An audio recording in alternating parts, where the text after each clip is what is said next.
सभी किसान भाई बहन व मातृशक्ति को राजेश कटारिया तरफ से नमस्कार। भाई, किसानों की रिक्वेस्ट पे काफ़ी समय के बाद एक बार फिर आपसे रूबरू हो रहे हैं। इस वीडियो में हम आपसे जानकारी साझा करेंगे एप्पल बेर में कटाई के बाद और फ्लावरिंग स्टेज तक कौन कौन से अहम कार्य हैं या कौन कौन से जो हम गलतियां कर देते हैं जिससे हमारे फसल में काफ़ी चूक हो जाती है और प्रोडक्शन में काफ़ी कमी आ जाती है। सभी विषय पर बात करेंगे। बहुत से किसान भाई कई तरह की गलतियां करते हैं, उन पर भी बात करेंगे। तो साथियों, वीडियो में आगे बढ़ने से पहले सभी किसान साथियों से अनुरोध करूंगा, जो नए किसान साथी हैं वीडियो को सब्सक्राइब ज़रूर कर लें, साथ का बेल आइकन दबा दें। और साथियों, वीडियो अच्छी लगे तो लाइक और शेयर ज़रूर करें। मैं काफ़ी समय से देख रहा हूं, मैं बहुत ही मेहनत से और पूरी जानकारी के साथ, ताकि किसान इस वीडियो को देख के ज़्यादा से ज़्यादा प्रॉफिट कमाए, वो वीडियो डालने की कोशिश करता हूं।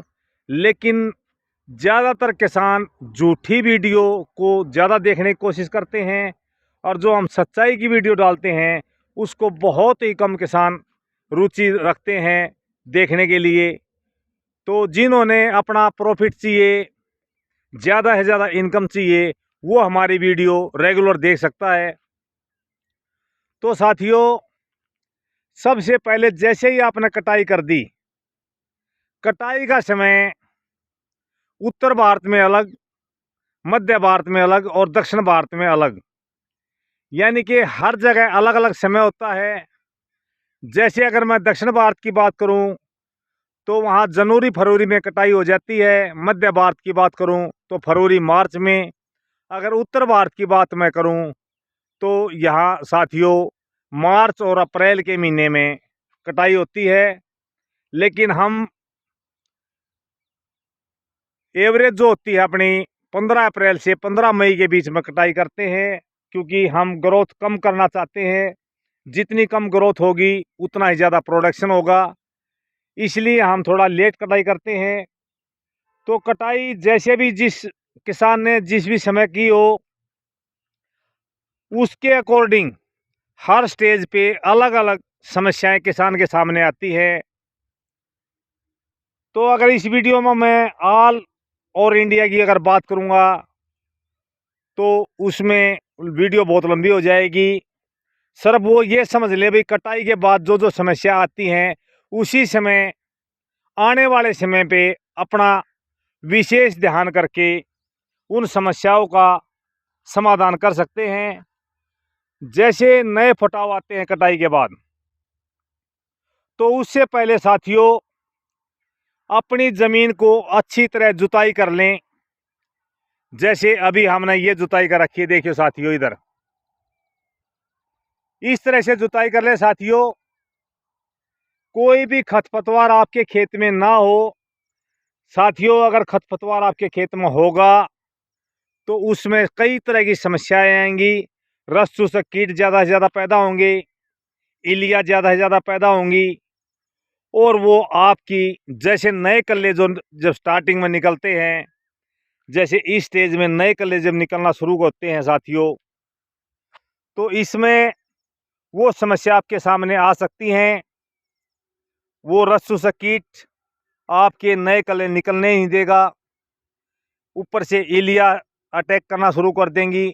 क्योंकि जिस समय इसमें फटाव चालू होता है ज़्यादातर खेतों के अंदर, उस समय हर तरह की फसल का कटाई का समय हो चुका होता है, खेत खाली हो चुके होते हैं। जैसे साइड में देखिए, हमारे पूरी तरह से चारों साइड में खेत खाली हैं। तो जितने भी इलिया वगैरह, रस चूसक कीट वगैरह, वो सारे सारे जहाँ हरियाली होगी वहाँ पर अटैक शुरू कर देंगे।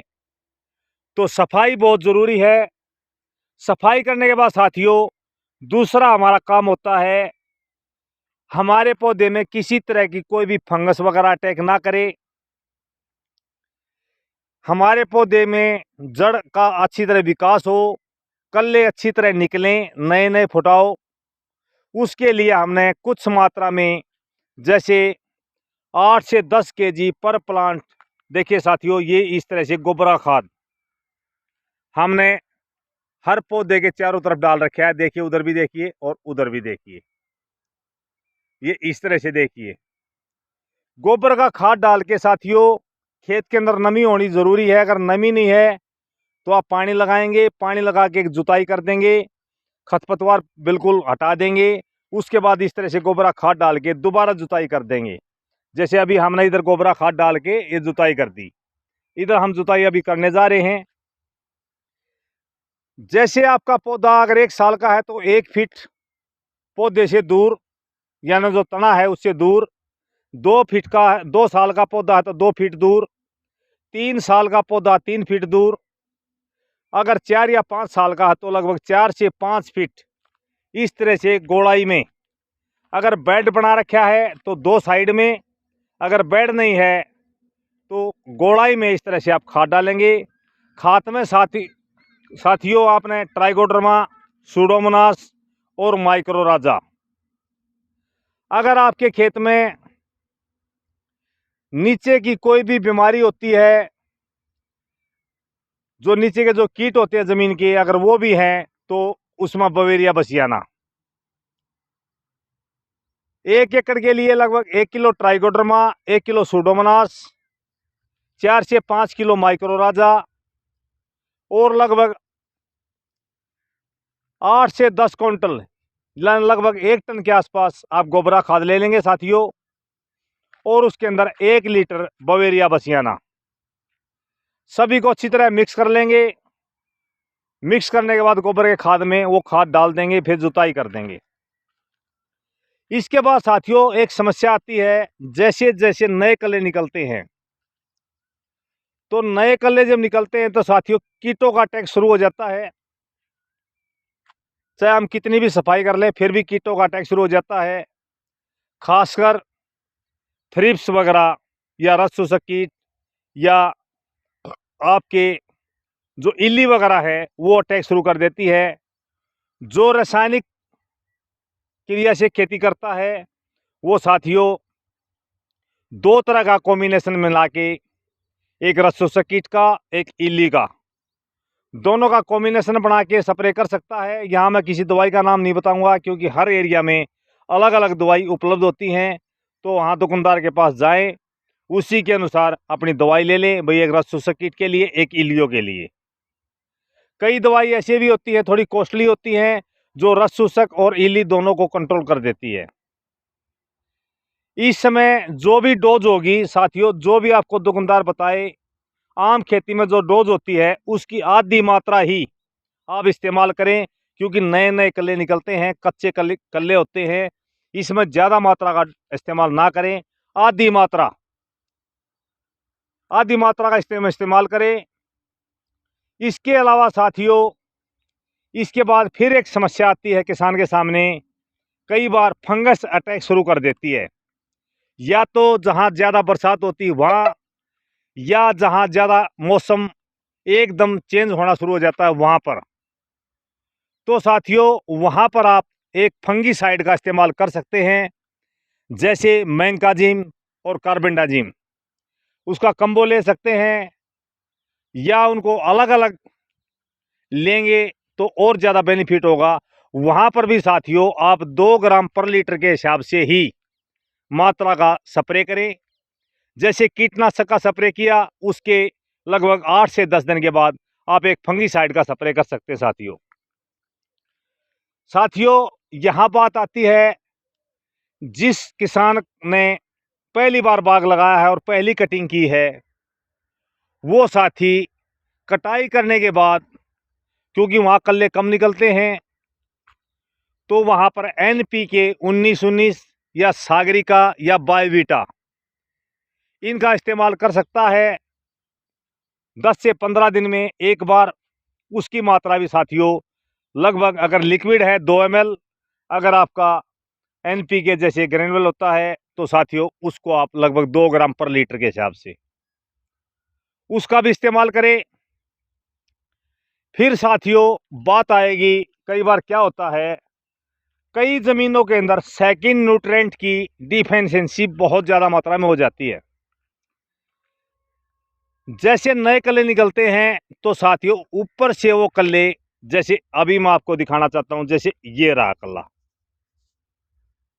ये वाला कल्ला देखिए साथियों, ये बिल्कुल एक साथ जुड़ा हुआ है। तो यहां पर साथियों कैल्शियम की कमी हो जाती है। तो साथियों इस समय अगर आप अकेले कैल्शियम का इस्तेमाल करेंगे तो फिर मैग्नीशियम की कमी हो जाएगी। तो इस तरह से आप एक कम्बो आता है, वो 100% ऑर्गेनिक होता है। वो कम्बो लेके जब भी आपके खेत में नमी है या पानी लगाने जा रहे हैं, उससे पहले वो लगभग 25 केजी का बैग आता है, 800 850 से 900 रुपये तक। पॉली हाइलाइट के नाम से होता है या पॉली सल्फेट के नाम से होता है। वो बैग लेके उसको लगभग 1 क्विंटल लगभग 100 केजी गोबर के खाद में मिला के साथियों हर प्लांट के चारों तरफ इसी तरह जैसे मैंने खाद डाल रखा है, इसी तरह डाल देंगे। तो आपके पौधे के अंदर ना तो कैल्शियम की कमी होगी, ना मैग्नीशियम की, ना सल्फर की।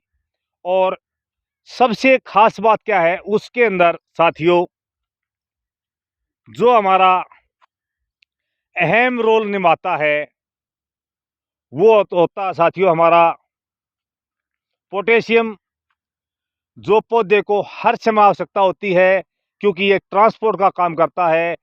जब भी को पौधा सूर्य की किरणों से खाना बनाता है तो उसको तने के माध्यम से जड़ों तक पहुंचाता है, और जड़ में जो खाना बनता है उसको तने के माध्यम से ऊपर पत्तों तक पहुंचाता है, यानी ट्रांसपोर्ट का भी काम करता है।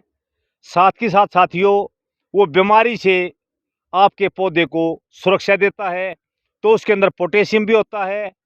तो एक खाद में आपको लगभग 4 जो पोषक तत्व हैं, जो न्यूट्रेंट है, वो आपको मिल जाते हैं और बैलेंस में मिल जाते हैं।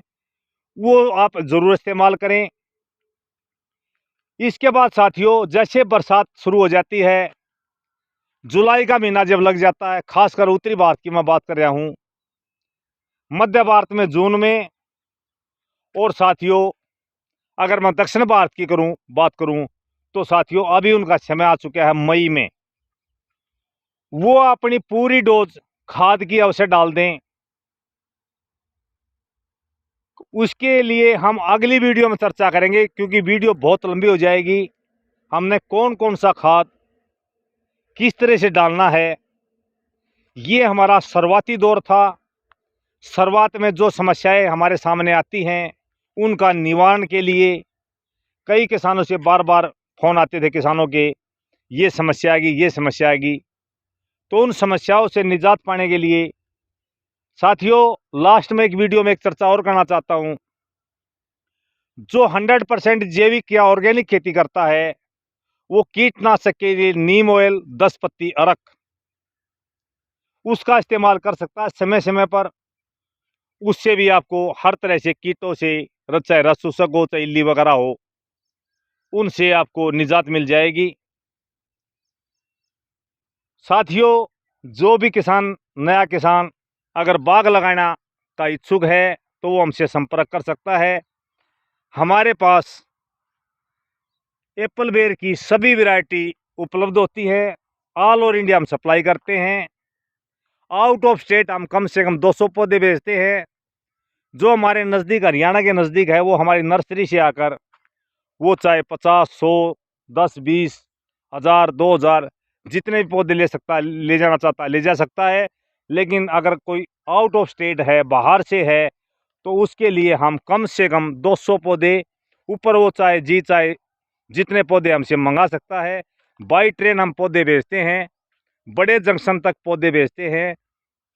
पौधे बेचने की हमारी फुल जिम्मेवारी, फुल गारंटी के साथ आपको पौधे मिलेंगे, बढ़िया वैरायटी मिलेगी और आपको हर तरह से पूरा सपोर्ट मिलेगा समय समय पर, कौन सा खाद, कौन सी दवाई, कौन सा स्प्रे करना है। तो साथियों, जो हमसे कांटेक्ट करना चाहता है, हमारा जो नंबर है वो है 9896484919, 9896484919। जो हमारा एड्रेस रहेगा साथियों, गांव समचाणा, डिस्ट्रिक्ट रोहतक, हरियाणा, सापला और खरखोदा के बीच में ये हमारा आर के ऑर्गेनिक फार्म समचाणा आप सर्च करके और आप आसानी से हमारे फार्म पे विजिट कर सकते हैं। आर के ऑर्गेनिक फार्म समचाणा जैसे आप गूगल पे सर्च करेंगे, हमारे फार्म के आप विजिट कर सकते हैं। आप हमारे से हर तरह से गाइडलाइन ले सकते हैं। गाइडलाइन का कोई पैसा नहीं होता है, हमसे मिल सकते हैं, किसी भी समय फ़ोन करके आ सकते हैं। वीडियो देखने के लिए सभी साथियों का धन्यवाद। जय हिंद, जय भारत, जय माता दी।